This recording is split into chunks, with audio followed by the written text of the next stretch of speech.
Assalamualaikum. Mahigit 3 araw na ba kayong hindi nag-uusap ng inyong kapatid or kaibigan? Pakinggan mo ito.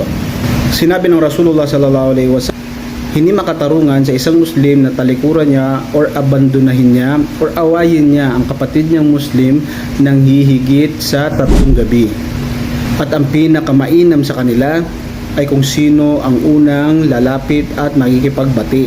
Ipinagbabawal na lumagpas sa 3 araw na hindi kayo nag-uusap ng iyong kapatid o kaibigan sapagkat ang ating mga amal ay hindi na i-report sa Allah or ito ay pending hanggat hindi kayo nag-uusap. So ang pinakamainam kung sino ang unang makikipag-reconcile. Ngayon po ay buwan ng Sha'ban, malapit na ang buwan ng Ramadan.